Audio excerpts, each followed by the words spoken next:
یہ یہودیوں کی یہ روش رہی ہے کہ انہوں نے ہمیشہ دوسروں کو لڑائی کروا کے خود حکومت کی ہے۔ آج بھی دیکھ لیجئے بہت سے لوگ جن کو وہ مکمل طور پر اسلام کی ٹریننگ دیتے ہیں، وہ ایک کتاب ہے نا بڑی معروف ہے، میرا نام بھول گیا میں اس کتاب کا، جس بندے نے لکھی ہے وہ 40 سال پاکستان میں امامت کروا کے گیا، جس نے وہ کتاب لکھی ہے، اور تھا وہ یہودی، مسلمان نہیں تھا، اور مسلمان مساجد میں آ کر وہ لوگ امام تک بن جاتے ہیں، اس قدر ان کی ٹریننگ ہوتی ہے۔ باقاعدہ ادارے ایسے قائم ہیں جو وہاں پہ ایسے دینی لوگ تیار کرتے ہیں جو ہوتے یہودی ہیں، لیکن وہ مسلمان بن کر مسلمانوں میں آتے ہیں اور مسلمانوں کی آپس میں لڑائیاں کراتے ہیں۔ آپ دیکھ نہیں رہے کہ یہ سوشل میڈیا کے ذریعے ہم کتنے دور ہو چکے ہیں ایک دوسرے سے؟ اور بھائی کیا یہ اختلاف ہم سے پہلے لوگوں میں نہیں ہوتے تھے؟ یہ جو آج ہمارے سنی شیعہ کے اختلاف ہو گئے یا بریلوی دیوبندی اہل حدیث کے اختلاف ہو گئے، کیا یار یہ اختلاف عرب میں نہیں ہے؟ وہاں پہ بھی کسی نے یہ چیز دیکھی ہے؟ یا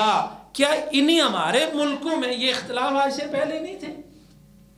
یہی علماء تھے جو ختم نبوت کے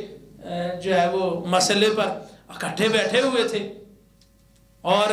یہی علماء تھے جو ایک دوسرے کے ساتھ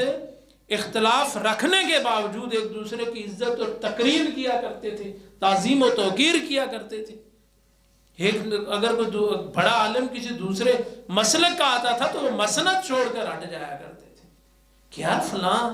عزت ہے، تکریم ہے، ہاں اس کے ساتھ ایک شرعی مسئلے میں اختلاف ہے تو اس کا مسئلہ وہ ایک علیحدہ بات ہے۔ لیکن ہم نے کیا ہے آج کے دور میں خاص کر اس سوشل میڈیا کے ذریعے ایک تو ان لوگوں کو علمی جگہوں پر مسلط کر دیا گیا ہے جن کے پاس علم نہیں ہے،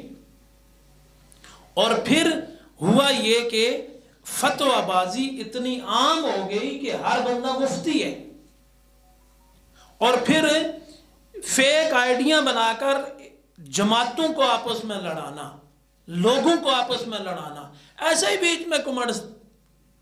ٹھوک دے گا کوئی اور وہ ایک شرارت کرے گا، اور ہم مسلمان اس چیز کو ہم کہہ رہے ہیں سارا جہاد ہی ہم اتھے ہی کر رہے ہیں، سارا جہاد ہی ساڑھا اتھے ہی ہو رہے ہیں، حالانکہ لڑائی کا باعث بن رہا ہوتا ہے ساری چیزیں۔ اور بھائی اگر کسی کی اصلاح آپ نے کرنی ہے تو لازمی ہے کہ آپ نے بھرے مجمع میں ہی کرنی ہے کسی کی اصلاح، اور اس کو جو ہے وہ دو چار سنا کر۔ یہ آج مجھے یہ بتائیں، یہ درباری نظام، یہ پیر فقیری کا نظام ہم نے آج سے پہلے بھی دیکھا تھا نا، لیکن جو کچھ آج کل ہو رہا ہے وہ نا جس مسلک کے لوگ ہیں اس مسلک کے علماء بھی تنگ ہو چکے ہیں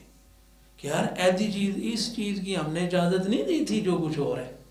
وہ کوئی چھوٹو پیر ہے، کوئی موٹو پیر ہے، کوئی جو ہے وہ پتلو پیر ہے، کوئی لمبو پیر ہے، کوئی کس طرح کا پیر ہے،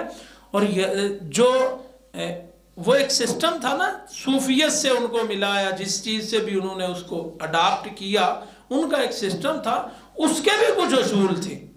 اب یقین مانے کہ اب وہ اصول بھی ختم کر دیے گئے ہیں، اور ہر وہ چیز جو فتنے کا باعث ہے وہ آپ کو وہاں سے ملے گی۔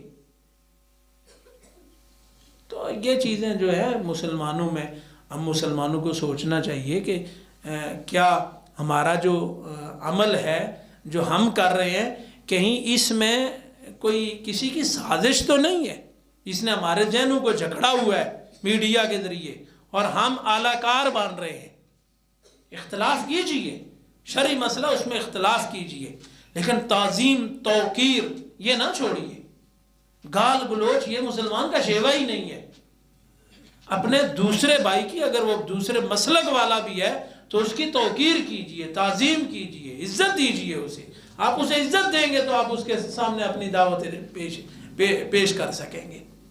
اور اگر آپ نے شروع ہی جو ہے وہ برے الفاظ سے کیا تو پھر کچھ بھی نہیں ہے۔